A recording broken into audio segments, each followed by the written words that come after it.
কেমন আছেন আপনারা সবাই? আজ নিয়ে এসেছি দুর্দান্ত স্বাদের দোকানের মতো কুলের আচার। প্রথমেতে কড়াইয়ে সর্ষের তেল দিয়েছি বেশি করে পাঁচফোড়ন, শুকনো লঙ্কা এবং কুলগুলো দিয়ে নুন এবং হলুদ দিয়ে ভালো করে ভেজে নেব।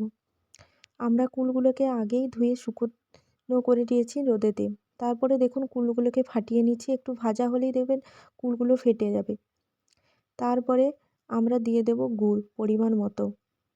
এখানে কোনো রকম জল ব্যবহার করব না, কারণ জল ব্যবহার করলে পরে যদি স্টোর করে রাখা হয় তাহলে ওই সাদা আস্তরণটা পড়ে যায়। এই গুড় থেকেই দেখবেন রস বেরিয়ে আছে এবং যেই রসটা বেরোবে সেটাতেই কুলটাকে ভালো করে ফুটিয়ে নেবেন। আমরা এখানে 5 থেকে 10 মিনিট ফুটিয়ে নিয়ে এসেছি, তাহলেই দেখবেন এটা হয়ে এসছে।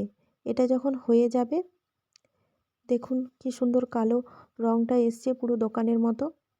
তারপরেই থালাতে ঢেলে নেব এটা, আর উপর থেকে ছড়িয়ে দেব গুঁড়ো মশলা। এই গুঁড়ো মশলাটা আমাদের বাড়িতে কড়াই থাকে।